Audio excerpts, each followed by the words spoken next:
नमस्कार। भगवत गीता के इस 12वें अध्याय के भक्ति योग में आपका बहुत बहुत स्वागत है। इसमें कृष्ण भगवान अर्जुन को उपदेश देते हुए कहते हैं कि कुछ लोग मंदिर में जाकर मेरी पूजा करते हैं, तो कुछ लोग काम करते करते ही मन में मुझे याद करते हैं।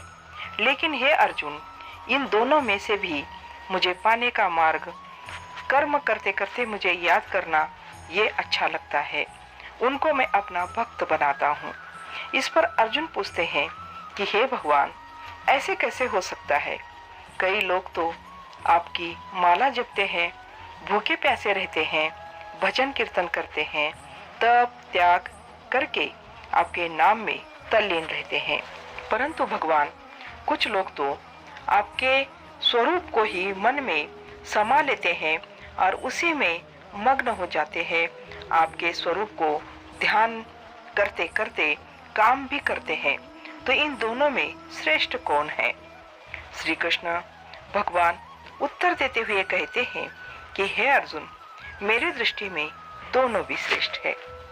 कुछ लोग मेरे साकार रूप को सामने रखकर मुझे भजन कीर्तन के रूप में भजते हैं, यह भी उत्तम पुरुष है।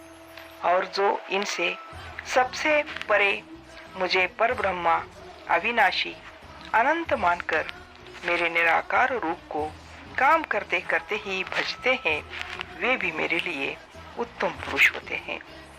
लेकिन जो मेरे निर्गुण रूप को भजने के लिए, मेरे वहां तक पहुंचने के लिए भक्तों को बहुत कष्ट होता है। जो व्यक्ति अपना देहाभिमान छोड़ चुका होता है, वही व्यक्ति मेरे इस निर्गुण रूप को देख सकता है। ऐसे सभी पुरुष नहीं कर सकते। हे अर्जुन, ऐसे करने वाले भक्तों का मार्ग मैं बहुत आसान कर देता हूँ। इसीलिए भक्त अपने मन से पूर्ण बुद्धि से मेरे रूप को भजते हैं। लेकिन मन को रोकना आसान नहीं है। इसे रोकना ही दुनिया का सबसे बड़ा काम है। भगवान कृष्ण कहते हैं कि हे अर्जुन, मन पर विजय पाना इतना आसान नहीं है। यह बहुत मुश्किल काम है। अभ्यास के द्वारा इस पर विजय पाया जा सकता है। सतत अभ्यास करते रहने से मन को नियंत्रण में कर सकते हैं। कृष्ण भगवान आगे कहते हैं कि हे अर्जुन, मेरे तक पहुंचने का एक ही रास्ता है, संयम और अभ्यास।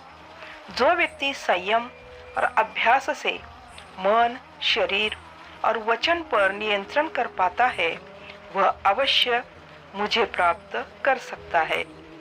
वे आगे कहते हैं कि हे अर्जुन, तुम भी कर्म, वचन, मन और शरीर से मुझे समर्पित हो जा। अगर तुम कर्म करते करते संयम और अभ्यास से भी मुझे समर्पित नहीं कर पा रहे हो, तो उसके लिए और एक उपाय है, और वह उपाय है कर्म के बदले में फल की अपेक्षा नहीं करना, लाभ हानि का कभी नहीं सोचना। तभी हम प्रामाणिकता से कार्य कर सकते हैं। मन में कभी बुरे विचार नहीं आ सकते, क्योंकि मन में गलत विचारों का आगमन ही लोभ और लालच के होने से होता है। कृष्ण भगवान कहते हैं कि मर्म को न जानकर किए गए अभ्यास से ज्ञान श्रेष्ठ होता है। मतलब आप जानते ही नहीं कि आप अभ्यास क्यों कर रहे हैं, तो उस अभ्यास का क्या उपयोग है? उस अभ्यास से आप क्या पाएंगे? उससे कहीं अच्छा है ज्ञान। ज्ञान से उस परमेश्वर के स्वरूप का ध्यान श्रेष्ठ है। अर्थात अभ्यास से भी श्रेष्ठ है ज्ञान, और ज्ञान से भी श्रेष्ठ है ध्यान। और ध्यान से एक और श्रेष्ठ चीज है, वह है कर्मों के फल को त्याग देना। अगर कोई कर्मों के फल का त्याग करना ही सबसे बड़ी पूजा मानता है, तो वो उत्तम पुरुष होता है। जो पुरुष हर प्रकार के राग, द्वेष, ईर्ष्या से परे होता है, जो किसी से जलन नहीं रखता, किसी में स्वार्थ नहीं रखता, सबसे प्रेम करता है। भगवान आगे कहते हैं कि जो व्यक्ति दयालु होता है, सुख दुख को एक समान मानता है, स्वार्थ रहित होता है, अपराध करने वालों को भी क्षमा कर देता है, जो निरंतर संतुष्ट है, जो इंद्रियों सहित मन को वश में कर लेता है और भगवान को पाने के लिए दृढ़ निश्चय करता है, वह पुरुष मुझे सबसे प्रिय है। कृष्ण भगवान आगे कहते हैं कि हे अर्जुन, जो पुरुष इन गुणों को अपने अंदर लाने की थोड़ी भी कोशिश करता है ना, वह भी मुझे प्रिय होता है। कृष्ण आगे बता रहे हैं कि जो जीव कभी उत्तेजित नहीं होता और ना ही किसी दूसरे को भी उत्तेजित करने का प्रयत्न करता है, वह योगी पुरुष भी मुझे प्रिय है। वह योगी जिसको दूसरों की उन्नति देखकर जलन नहीं होती, ऐसा योगी भी मुझे बहुत प्रिय है। अर्जुन, ये सारी अवस्थाएं जो मैंने बताई है ना, वह सब एक उत्तम योगी पुरुष की है। जो योगी हमेशा अपने काम में लगे रहते हैं, किसी बाहरी तत्वों से विचलित नहीं होते, कोई भी चीज उनको डराती नहीं है, उसका ध्यान सिर्फ अपने लक्ष्य पर रहता है, वह सब मुझे बहुत ही प्रिय है। भगवान आगे कहते हैं कि योगी पुरुष को आकांक्षा रहित होना चाहिए। आकांक्षा रखना ही सारी बुराइयों की जड़ होती है।